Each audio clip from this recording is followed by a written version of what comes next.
All right, hi, we're back. Yesterday we did some fun stuff. We started clearing, well, we were expanding on a food plot yesterday. Today we're going above and beyond that. And this has never been a food plot, but the sweet thing is it's all clear out. For the most part, it's all cleared out already. I just need to clear a couple of trees and to let some light in here, and it'll be ready to plant. So that's what we're here to do today. It's more of a vlog style food plot, but I'm gonna give you a couple tips amidst of this vlog. Rolled in here and the tree I want to cut down right there, there was a fawn underneath it. The idea behind this plot is pretty stellar. One, it's already here naturally for the most part. Two, it's on the edge of this wood line. It makes it a very easy plot to access, low pressure, and that's something that's very important when we're doing food plots, because we don't want to educate the deer on what we're doing out here. So having something like this, you can see the open edge behind me, where it's easy to access, is prime. A couple things that's lacking though is the sun, which has got some sun in here, but it needs a lot more because you're looking for about 3 to 8 hours of sun, minimum of 3 hours of sun a day. So we got to cut a couple trees down. But the biggest thing it has going for it, like I just mentioned, is that accessibility. Plus, it is actually in a natural funneling area for the deer. They come up out of these river flats about 100 yards away from us and slip right up through here. So what we're trying to do here is make this more enticing for them, to have them hold up in here just for a little bit longer to get a shot. For the folk that, like myself, that just get out of work and they don't have time to spray down or take a descenting shower and all that kind of jazz, play in the wind is your best option so you don't spook deer. This stand location and this food plot location encompass that. Simplicity, you can play multiple winds, you can slip in here just after work. There's pine trees planted on the outside field edge, there's switchgrass planted, and I'm gonna hinge a couple of trees just to kind of speed up that screening process for us. So we're gonna hinge a couple of trees, we're gonna cut down a couple for pure lighting, and we're gonna use some of these trees we drop for funneling purposes. The furthest shot we got right now, putting this blind behind us, or the pop-up, is gonna be about just shy of 40 yards to where they should be hitting a scrape, as long as they end up hitting it. But we wanna use some of these tree tops to use as our advantage to kind of hopefully swing them out just closer. I like that 30 yard and under. I mean, 40 yards isn't bad, but for the novice hunter and when my kids get hunting, you know, 20 yards is the ideal, and that's what we really would like to get. So with these tops of these trees we're going to cut down, hopefully we can get them to fall right where we want them to, and hinge a couple of these trees out in here to make it so that they're going to want to walk right up here through the gut, right past our blind. Hopefully. Let's get all geared up, switch the battery, let's get all geared up, and we'll cut our first tree down. One of the biggest safety things that I do is ears, muffs. Second one, big old goggles. These things are wicked. They're like from the 80s, I'm sure they are, and they are the best freaking thing they ever made. So pretty much, if you're getting into this, I would highly recommend, if you're gonna use a chainsaw, I mean, these are chainsaw tips, I should say. If you're gonna use a chainsaw, big old shades, and at least some earplugs. But why I like the muffs is because for almost the most important piece of the aspect is some tailwinds.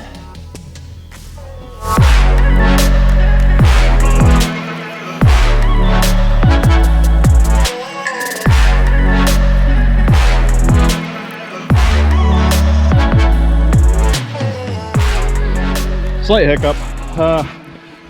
We got a limb up there that's connected to the other main tree, and that's holding it from going right now.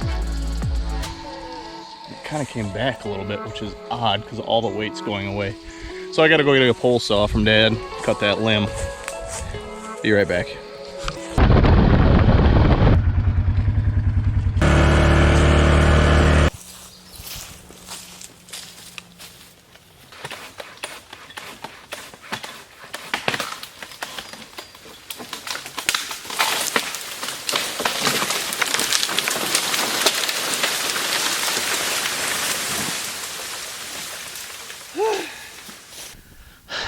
did that one first because I figured that it'd be easier, not realizing that all the limbs that were hooked up on it are the ones on, well, you saw it.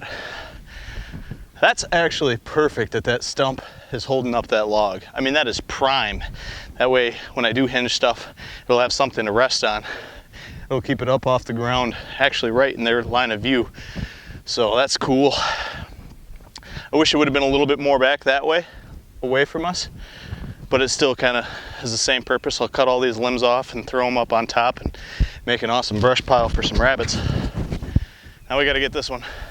This one I really want to put on a hard angle. Basically that would be west, north. So I want to put it on a northwest angle.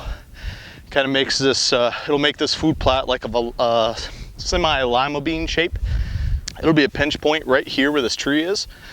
So they come in, have to go around this tree top, 15 yards away from where the blind is going to be, right? Ideal.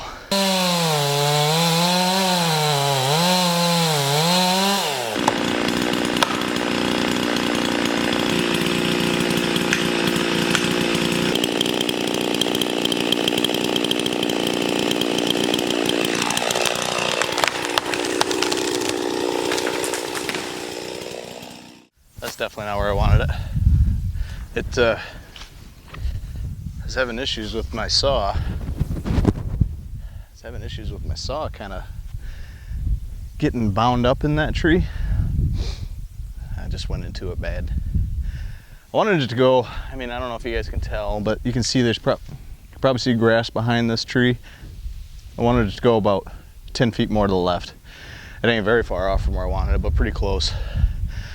It just makes more work for me. Now I got to cut all that limbs off of there and pile them up. Well, let's get this cleared up. Get these two trees cleared up and then drop a couple more and get to it. I'm not gonna, I can cut a lot faster when I'm not videotaping, so I'm gonna clean this up and push it back without you guys watching.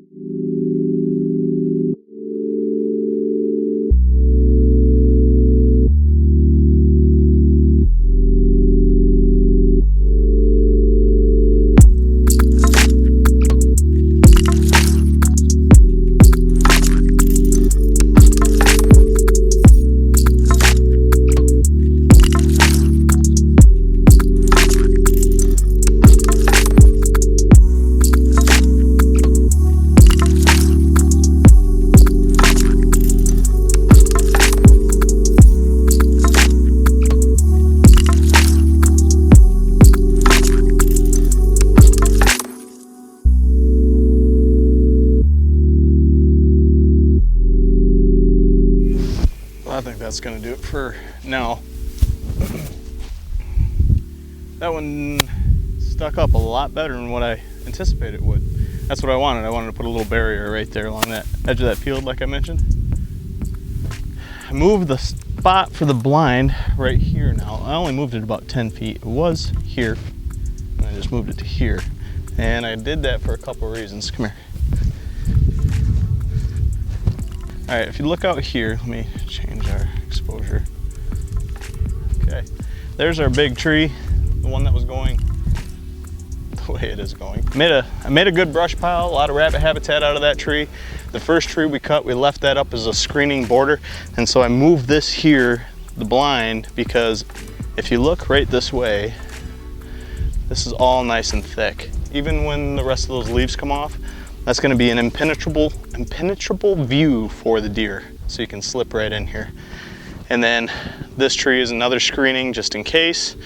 And we got a low-lying ditch back here that is the reason why you can sneak right up to this blind. So that's the third reason why I guess I put this blind to here. This took me a lot longer than I thought it was gonna for today because it got super hot. Sun came out, 80 degrees on Memorial weekend, and I was roasting, so had to take my time. Basically, we got 3 trees cut, the 2 main ones to let sunlight to the food plot, as you can see out here. We put some rabbit habitat in for the rabbits.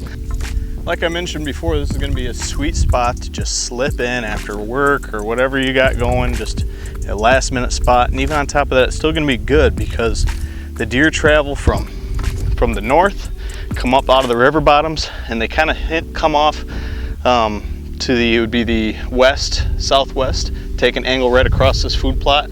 I did end up leaving this open up here just so they could slip up there. It's only about a 25-yard shot from where the blind is going to sit, so I'm not too worried about that. Plus it makes it more natural. It's not a lima bean shape like I was thinking it was going to be. It's more of a short Y, not a capital Y, you know, a little, yeah. So that's what the shape is going to be. Kind of got to go with the flow sometimes when you're doing this stuff. Sometimes it works out the way you want it, and sometimes it doesn't. That's just what it is, and that's perfectly fine.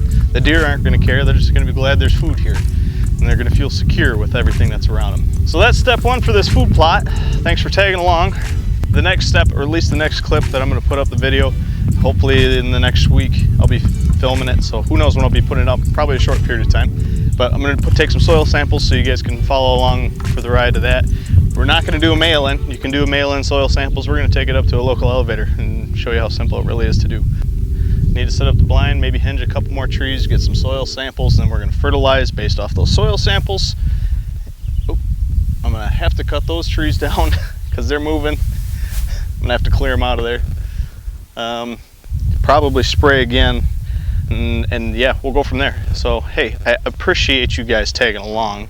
If you liked it, if you want to continue the journey with me of this food plot vlog, subscribe to the channel.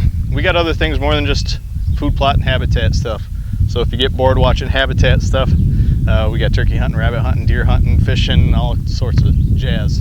Reviews, we're gonna get some reviews hot off the press before too long. A major review that I want to do is a review of the cheapest trail cameras on the market, because not everybody has money to buy a $100 or more trail camera. So we're going to see which one the best trail camera is, and we're going to do a minor broadhead review. We don't have the money to go out and buy 15 to 25 different broadheads. There's a couple companies that have given us some discounts, so we'll use those discounts and test them. There's just a lot of stuff to look forward to. So I appreciate you all watching. And yeah, I mean, I'll catch you on the flip side. I'm gonna go jump in the pond. I'm done for the day. Pond time.